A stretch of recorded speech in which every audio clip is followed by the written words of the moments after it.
Sit down. Thank you so much for coming. What a great opportunity it is to talk about Virginia and competing to win. And I want to thank my friend Rob Whitman. Congressman, thank you. Thank you for all you do in representing Virginia and our nation and standing up for our military. Thank you, thank you, thank you.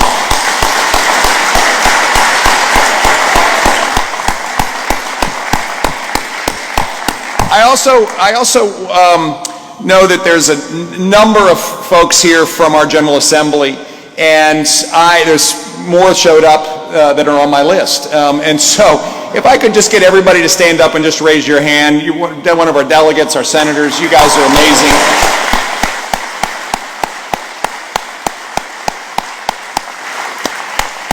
Thank you. And Delegate McGuire, thank you for the pledge. We never want to start a meeting without it, and so thank you.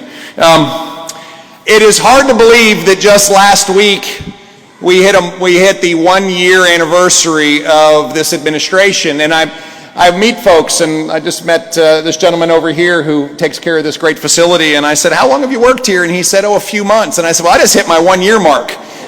So I want to thank you all for hiring me. Thank you for giving me the great privilege of going to work every day on behalf of the Commonwealth. It is an extraordinary honor. I thank the Lord every day for letting me do this job. So again, thank you for hiring me. We got to work right away. We didn't waste a minute. And as soon as my hand came off that Bible where we said, "So help me God," and then I said, "Let's get to work," we went to work. And we went to work to make sure that Virginia is open for business. We went to work to make sure that Virginia is moving. We went to work to make sure that government is working for you and not telling you what to do all the time. We went to work to make sure that our whole philosophy was about serving the people who hired us. And so I am so pleased when we look back on this year when tax cuts were top of the agenda. And we collectively went to work and were able to pass $4 billion of tax cuts last year for Virginians, right at the time where we found ourselves at a 40-year high in inflation.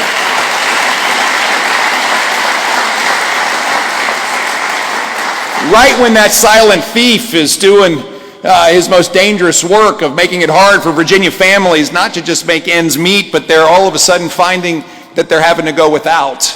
And to be able to cut $4 billion of taxes at that time was extraordinary. But I made a promise, and when I signed that budget last June, I said, "This is good, but we can do even better. We can do even better." And there is a whole nother round of opportunity for us to make a very clear statement. It's your money. It's not government's money. And we want to make sure that what we do use of your money, we use wisely. And if we don't need it, it goes back to you. And this is our moment, because there's more to go back to you. As Senator Norman said, that we have found ourselves at an extraordinary time in Virginia, where we have been collecting a lot more than we need. The projected surplus is $3.6 billion. But we've also been going to work to make sure that the money that you do entrust to us, we use wisely, and we continue to find saving after saving after saving. We were here for 4 months, and all of a sudden we identified $1.2 billion that had been appropriated that did not need to be spent. That's your money again. And so this $3.6 billion funds the opportunity for us to have tax cuts and to make those most important investments. And we can do both, just like we did last year. Tax cuts and these most important investments. But it requires us to get going. Because, time's running short. It's one of my favorite movies, Smokey and the Bandit. We got a long way to go and a short time to get there. So it's time to go. Because we can do more and we can do it faster. Tonight we're going to talk about taxes. And we're going to talk about the fact that this is often a tough challenge. And my friends in the General Assembly know that when it comes to reducing the amount of money that government accepts, it's a hard discussion. And then we constantly are reminding folks that, well, it's not our money. It's your money. And since day one, this has been a priority. A priority, yes, to make sure that we're keeping our communities safe, and a priority, yes, to make sure that we're standing up for excellence in education, and a priority, yes, to make sure that government works for you, and a priority, yes, to make sure that our behavioral health system is the best in the nation, but also a priority to bring the cost of living down in Virginia by cutting the tax burden.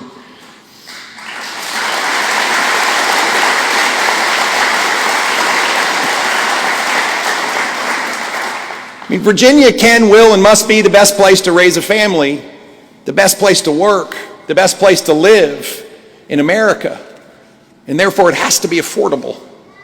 And the overtaxation of Virginians is something that we can address here and now, because we have seen the government tax resources grow astronomically. Receipts just in the last 4 years alone have grown 50%. 50. And even with the possibility of a recession coming, which we are prepared for, they will continue to grow, those receipts. And so the writing on the wall couldn't be more simple. Virginians are overtaxed. Virginians should keep the money in your pocket. And let's be clear, that's the opportunity that we have in front of us. There are three very important interrelated factors that show us the damage of overtaxation. Employment, companies moving here, and the number of people who choose to stay here versus those that choose to move away. When I took office, Virginia was 47th in the nation for job recovery following the pandemic. Since then, nearly 90,000 more Virginians are working today than just 1 year ago.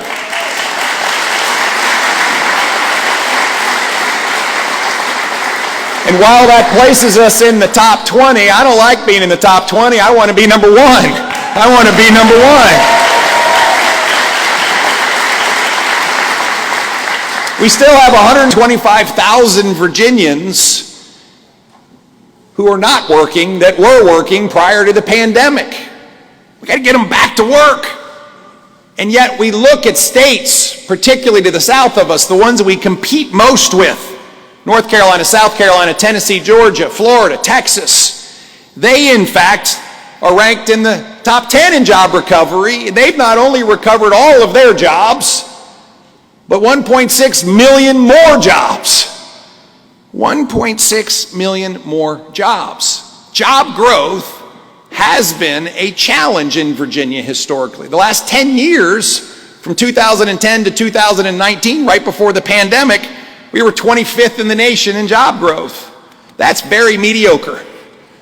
That is very mediocre. Again, we should not be number 25. We're striving to be number 1. And when we look out over the next 10 years, the states around us are continuing to compete like crazy. We have to do something different. You know, the definition of insanity is to do the same thing over and over and over again and expect the same outcome. We must do something different.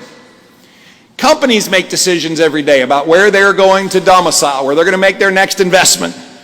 In the fiscal year that ended for Virginia in June last year, that's a 12-month fiscal year that we all observe, there were over 7,000 economic development projects across the country. They, in fact, represented 600,000 jobs, and they represented $400 billion in capital. And Virginia won 3.4%. North Carolina won nearly double of that. Texas nearly triple. Georgia, double. Folks, I'm tired of losing to these people. So we're going to compete to win. Finally,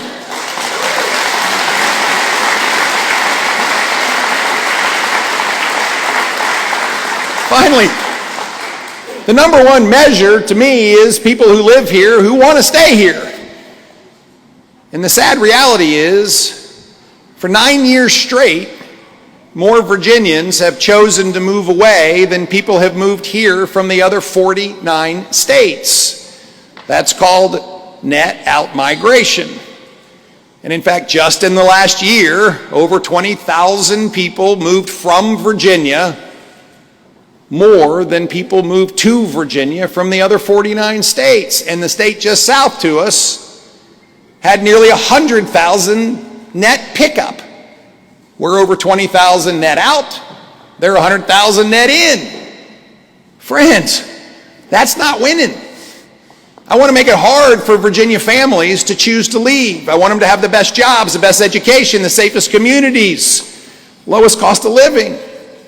So when they sit around their kitchen tables in the evening and they say, where should we build our future? They'll say, well, why would we do it any place else other than the Commonwealth of Virginia?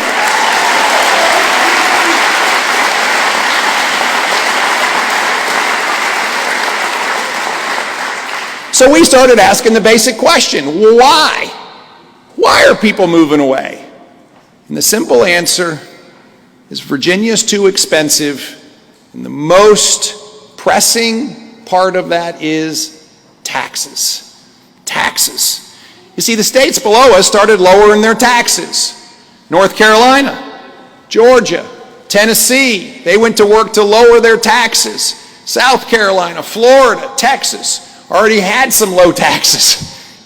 What we found, of course, is that under the previous administrations, when people started lowering taxes below us, Virginia didn't.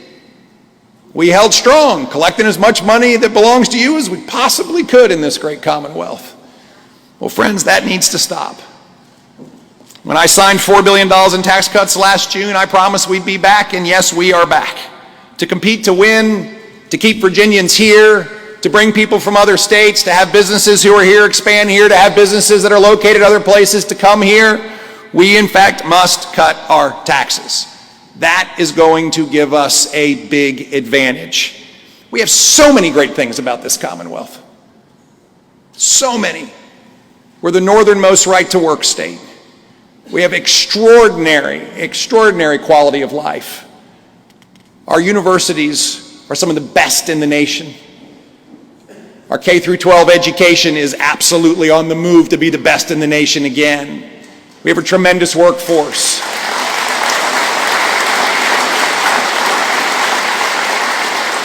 Best of all, we have Virginians. So when people have a choice, they should come.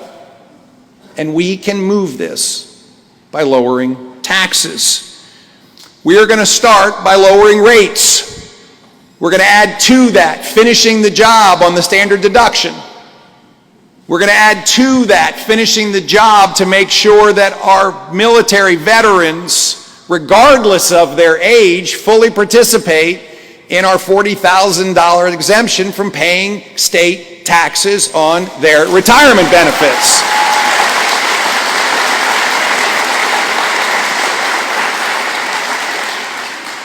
Cutting rates matters. Expanding the exemption matters. Standard deduction matters. Making sure our veterans know we want them here, not going someplace else, matters. Over the course of this 2-year period, we will have then cut taxes by $5 billion. 86% of that goes to individuals. We'll have nearly 50,000 Virginians where it will eliminate their tax liability. We can do this.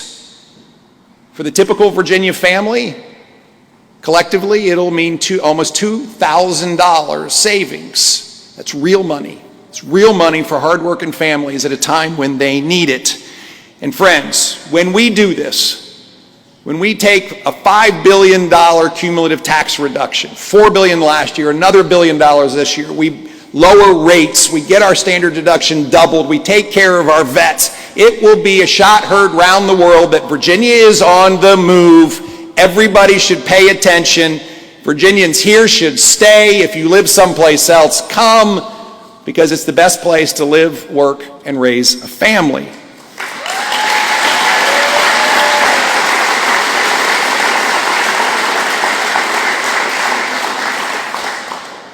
Finally, we can do this. We can pay for this. We have an expected surplus. We're projecting continued excess revenues. We can afford this, and we can still invest and a record education budget. We can still invest in the transformation of our behavioral health system. We can still invest in law enforcement. We can still invest in making government work for you. This is not an either-or moment, it's a both and. And that is when we know we are doing things correctly. It's a unique time. It's a time where we have to hit the accelerator. It's a time when we have to deliver for Virginians. It's a time when if we do nothing and the other states continue to drive, we're moving backwards. It's a time when we know that the Commonwealth has every single attribute we can win. And it's a time that we should deliver. We need to get this done. And so, I recognize, and so many of my colleagues in the General Assembly recognize, this is a time where we have to do this together. You see, this is the way that government works best. Because when we come together and deliver on an outcome, and we don't stand around talking about who gets credit, then we can march forward for Virginians.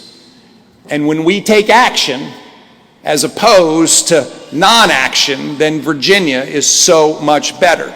And so this is where all of you come in. This is where we need help. We need help from all of you to reach out to your delegates and your senators. Tell them, we want tax cuts. We want the tax burden in Virginia to go down again. Thank you for last year, but we want more. We need to make Virginia more competitive. Thank you for what you do, but we want you to do more. I need you to do this. I need you to call Republicans and Democrats and delegates and senators and express your desires. Because remember, one truth, we work for you. And when we work for you, we deliver good outcomes.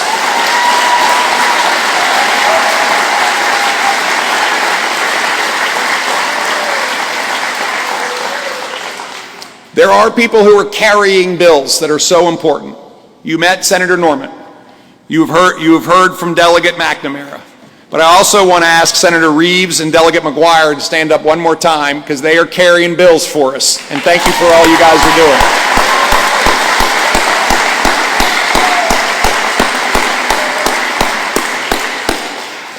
So in front of each of you should be a copy of our Compete to Win strategy. People have signs. Perfect. I love it. Our broad-based Competing to Win strategy includes a number of elements. Yes, we need to cut taxes. Yes, we have to invest in talent to make sure that our K through 12 education strives for excellence, but also we have multiple paths for students who can choose to go to one of our great universities or, in fact, through dual enrollment, move right into a credential and go straight to work.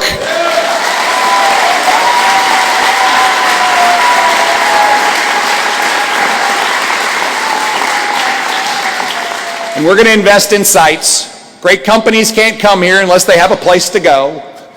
And we need to invest in getting sites ready, shovel ready. So when a great company says, I'm coming to Richmond, or I'm coming to Hampton Roads, or I'm coming to Lee County, or I'm going to Northern Virginia, they have a place to go right away. Taxes, talent, sites. When we do those three things, we will compete to win. I have many people who ask me, well, what parts of this are you willing to compromise on? Friends, we need all of it. We need all of it. Tax cuts, talent, sites. It is a comprehensive approach that will deliver for Virginia. We will compete to win. We will be the best state to live, work, raise a family, and we will go to work right now. Thank you. God bless you.